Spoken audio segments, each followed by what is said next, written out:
Hello my friends and welcome back to PhilosoGaming, What Makes a Narrative Gaming Masterpiece, Part 7.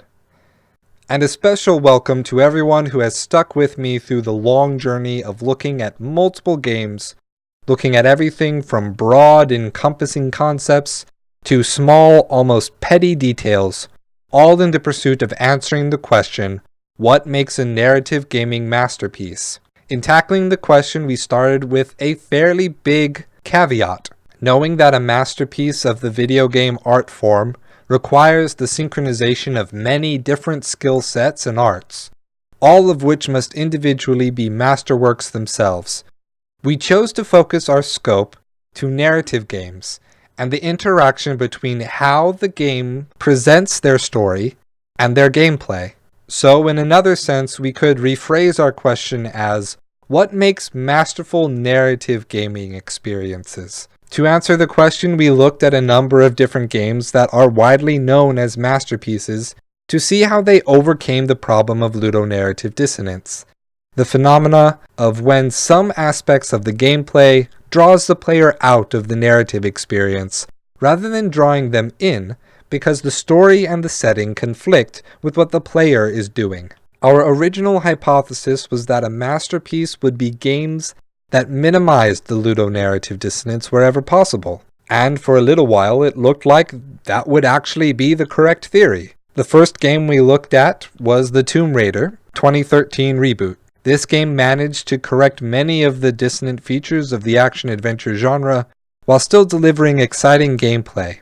This made the single gap experienced by the side-by-side emotional breakdown Laura experienced from killing a deer, enveloped by Laura's remorseless killing of dozens of humans. By fixing other problems and having a high-quality game surrounding this moment, fans were quick to forgive and forget, and quickly retconned the scene to give a reasonable explanation.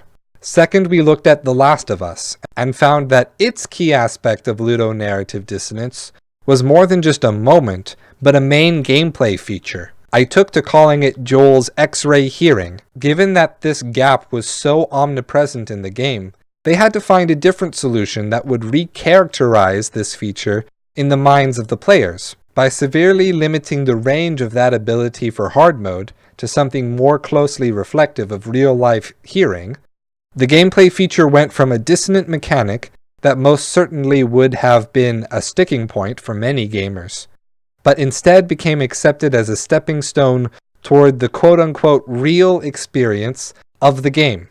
With The Last of Us, however, our original hypothesis was still intact. The Last of Us minimized many gaps found in similar games, and skillfully manipulated the removal of the feature to achieve both an approachable gaming experience and a more realistic, less dissonant experience on the same disc. For our third game, we got very nitpicky, and looked at a dissonant feature that existed across the Souls games. Dark Souls is remarkable for its level of consistency with its game world, while still delivering an immersive and enjoyable experience. Usually games make special exceptions to the rules for non-player characters, which are essential to the story or serve a special function. That way the narrative stays intact and players always have what they need to move forward relatively easily. Dark Souls abandoned this mentality and thus created both the most fair and most punishing game the world has yet seen. But they also added and encouraged this silly little mechanic of rolling into barrels rather than breaking them with your weapon. The mere act of gleefully diving into any and all random objects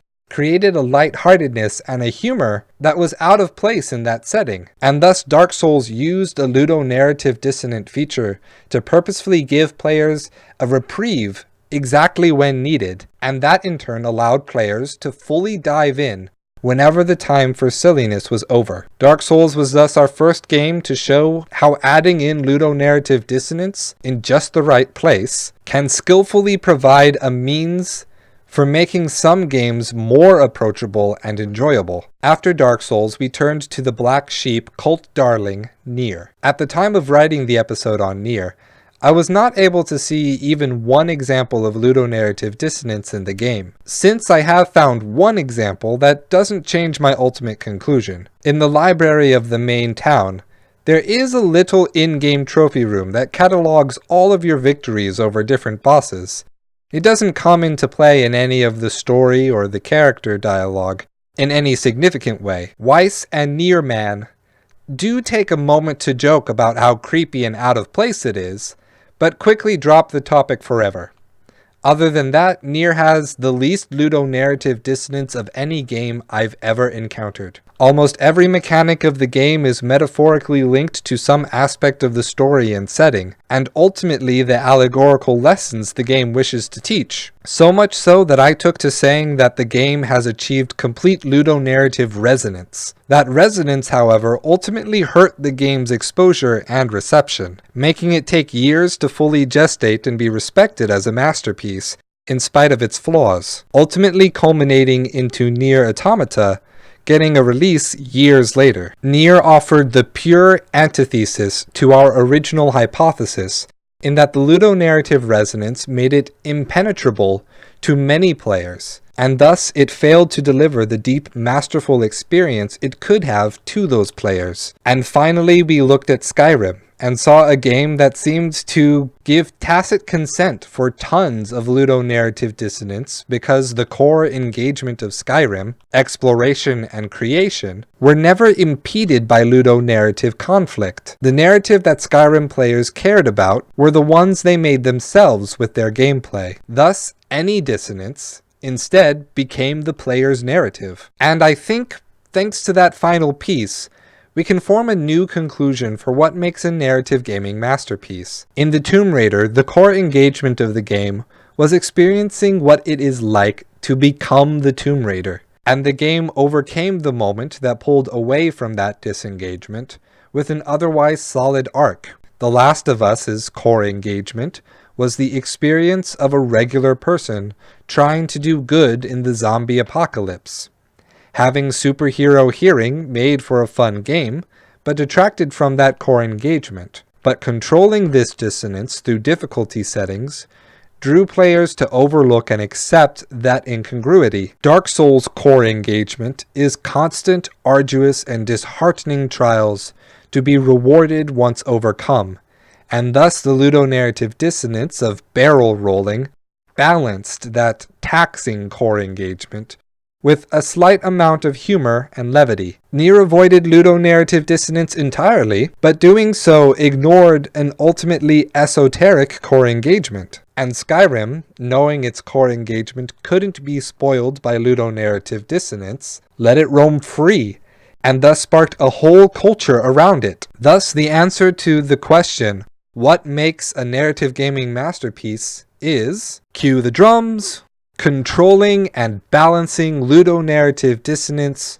so that it contributes to the game's core engagement rather than detracting from it. And with that, we will conclude this long analysis. I want to thank everyone who went through this process with me. I had a lot of fun going back and thinking on these games from a perspective I hadn't tried before. If you enjoyed any of the videos in this series, please hit the like button, share with your friends. If you'd like to see more philosophic discussion of and about video games, go ahead and hit subscribe and comment below with your own ideas and perspectives. Every comment gives me insight into how to better my videos and how to improve as a thinker. And with that, I'll say thank you for watching everyone, and stay true.